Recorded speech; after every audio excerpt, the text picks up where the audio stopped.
সোনকাৰেঙত টাবুৰাম তাইত শিক্ষাজ্যোতি আঁচনিৰ অধীনত মেধাৱী ছাত্ৰ ছাত্ৰীলৈ এককালীন আৰ্থিক সহায়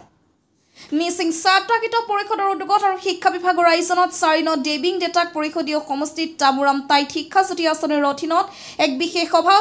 সোনকাৰেং নেঙানত আয়োজন কৰা হয়। হাইস্কুল শিক্ষান্তৰ উচ্চতৰ মাধ্যমিক চূড়ান্ত পৰীক্ষাত 60%তকৈ অধিক নম্বৰ লাভ কৰা 146 জন ছাত্ৰ ছাত্ৰীলৈ ডাইৰেক্ট বেনিফিট ট্ৰান্সফাৰৰ জৰিয়তে পোনপটীয়াকৈ নিজ নিজ বেংক একাউণ্টত এককালীন আৰ্থিক সহায় প্ৰদান কৰা হয়। এই সুদূৰ প্ৰসাৰী আঁচনিৰ বাবে অসম চৰকাৰৰ শিক্ষামন্ত্ৰী ডক্টৰ ৰনজ পেগু, মিচিং ছাত্ৰহিত পৰিষদৰ মুখ্য কাৰ্যবাহী সদস্য পৰমানন্দ চাইঙিয়া আৰু জোনাই বিধানসভা সমষ্টিৰ বিধায়ক ভুৱন পেগুক ধন্যবাদ জ্ঞাপন কৰা হয়।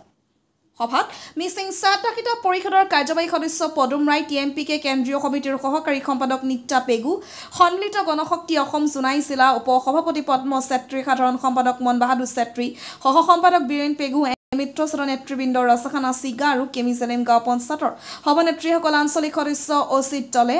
ৰাজখানা শাখা শক্তিৰ সভাপতি বিনোদ পাটিৰ লগতে স্থানীয় বিভিন্ন দল সংগঠনৰ নেতৃবৃন্দ আৰু গণমান্য ব্যক্তিসকল উপস্থিত থাকে। চেক বিতৰণ কাৰ্যসূচীৰ উপস্থিত মিচিং সাহিত্য শাখিত পৰিষদৰ কাৰ্যবাহী সদস্য পদুম ৰায় ডাঙৰীয়া প্ৰমুখে, TMPK কেন্দ্ৰীয় কমিটিৰ নেতৃবৃন্দসকল, সন্মিলিত গণশক্তি অসম, ভাৰতীয় জনতা পাৰ্টিৰ মিত্ৰজোঁটৰ সমূহ বিষয়ববীসকল আৰু উপস্থিত আমাৰ আজিৰ এই চেক বিতৰণত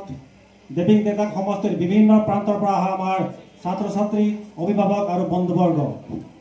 বিশেষ উপৰোক্ত বক্তাগণে সকলো আপোনালোকক বুজাই দিলে যে মিচিং সাহিত্য শাখিত পৰিষদে আজি কেইবা বছৰ ধৰি আমাৰ এই ছাত্ৰ ছাত্ৰীসকলক, যিসকল ছাত্ৰ ছাত্ৰীয়ে মেট্ৰিক আৰু হাইস্কুল শিক্ষান্ত মেট্ৰিক আৰু উচ্চতৰ মাধ্যমিক বিদ্যালয়ত 60% এবভ